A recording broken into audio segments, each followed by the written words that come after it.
Hello all, this is Pete, this is his bee shed, the urban beekeeper that I am. I'm in the top northwest of Birmingham in a place called Sandwell, Smethwick, West Bromwich, whichever is convenient for you to meet.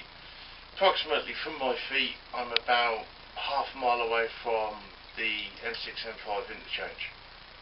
The traffic you can hear in the background is just usual local city traffic. If you come here at night I can actually hear the occasional lorry in the car going up the motorway, so that's about as urban as you can get. This is my bee shed. We've got here one 12x14 box, another 12x14 box with pair supers on the top. This will be a stand for the third. Over to my left I'll have number 4, and then I'll have number 5, 6, 7 underneath the camera going away, so no point pointing at it because you won't see it. I'll move the camera around in a minute, but that's just the general layout. The reason why I've got a bee shed, two reasons mainly. One, I had 11 beehives and they all got nicked, plus my extractors, plus my settlement tank, plus all my equipment, everything, the whole lot. We just lost everything. So we're inside the shed now. It's a metal shed, super strong door that I've built, so we're very, very secure now. The other thing is, it also stops the locals. Where I live, it's very ethnic. A lot of these people know how to deal with bees because they used to do it at home a million years ago, or the family did, or the grandfather did. So they see a beehive as a shop window rather than a beehive. Ordinary people go, "Ooh, bees, leave it alone." These guys go, "Ooh, honey," and go and help themselves. So you'll open the hive, you'll find a frame missing. And you go, "Oh yeah, so-and-so, he had that. He didn't think you'd mind." And I've just lost £4 worth of honey. And, 6 months hard work. So, you have to be a bit careful.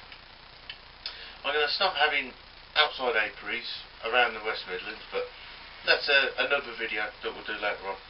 So what I'm going to have in here is 12x14, the deep National English brood boxes. I might go Langstroth, I might go Dannant, I don't know yet, but I was doing Nationals and that's what I prefer. So I've got the one small nuke in here, which is basically this one that I've split. Okay, because swarm controlling a shed is very, very difficult. The biggest problem is, of course, you can't put extra floors in the middle, and you can't split them and turn them upside down and put them sideways and get all the bees to walk left-handed and right-handed and all this sort of stuff. You can't do it in the shed. You have to have different swarm protections, different techniques, different methods. So, what we've done with this is we opened it up about 2 weeks ago, and we found 1 or 2 queen swallows. She's a 2-year-old queen. I wasn't expecting these until next year, but they've decided to go early. Bees decide their own things. So, what we've done is we removed the first 2 queen cells. They were just starting to be formed, no eggs or larvae in them. We left it then 3 days. You can leave it 6, but if they decide to use a 3-year-old grub, then it shortens it down. So we left it 3 days, we opened it up again, and we found 2 queen cells. Nice big juicy, just starting queen cells. We left it another 24 hours, and the queen cells were finished. We left it another approximately 36 hours. Came home from work at lunchtime and did it. We found 2 grubs, 1 in each side with a jelly. So excellent. What I've done is taken 2 frames of brood, 1 frame of food, and the queen, and approximately half the bees. So the girls actually did think that they swarmed. So we took a fair chunk out. We've put that into a small nuke that I've got that takes 12x14 frames, because don't forget I'm not using ordinary, I've got to use bigger nukes as well. That went off to my home, which is about a mile away. I know it's supposed to be 3 miles and and all the rest of it, but a mile is more than enough in the city because of the forage is so good. When you've got a field of oilseed rape a mile away, that's all the bees feed on. That's all they'll do. Where I live, I'll be surprised if a lot of these bees ever leave the compound of this allotment. There is just so much forage going on.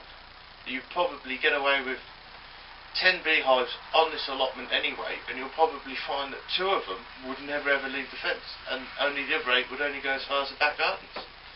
So we split her, take them away, we left it 3 weeks, put a brand new queen in here. I could have left the queen cells going and it would have just been like an ordinary swarm supersedure system. I don't like doing that. I like to control my bees with the breeding patterns and the controls. So what I normally would do is, because it caught me a bit on the hop, we allowed the queen to grow and to emerge. So there's a new queen in the thing from the old queen. She's not what I wanted. We took her out and a frame of brood, and we put her in a small nuke back at the house where the outdoor apiary is.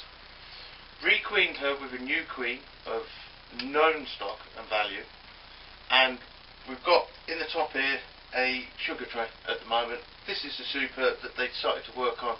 I've got a sugar tray in there just in case, but there's an awful lot of stores in there, so I'm keeping an eye on the stores and I'm not feeding them yet. The other two at home are being fed sugar syrup and a little bit of pollen. So we took her away, we split it. I've brought this one back today, and what I shall do in about 3 weeks time is I'll bring back the other one with the original queen is here. Okay, and I'm going to have her replaced with a new imported bee, not imported from Europe or New Zealand or anything, but imported from about 20 minutes up the road. So, new swarm into there, into this one behind me, which has got all the spare boards and everything on.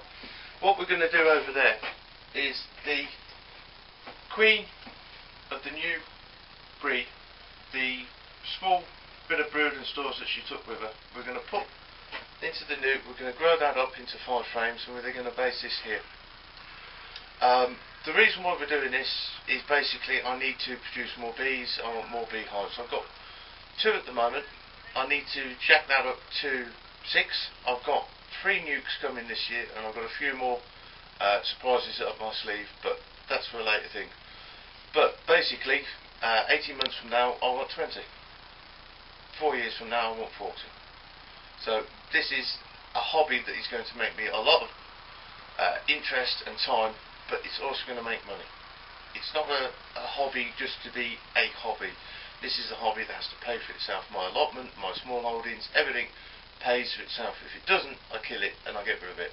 I will not do it. So 1, 2, 3. End of the year we've got 6, because we've got another couple of nukes coming, plus I've got queens as well. This will then lead me to the next couple of videos, which will be the out apiary and the queen breeding station, which as yet I haven't built, but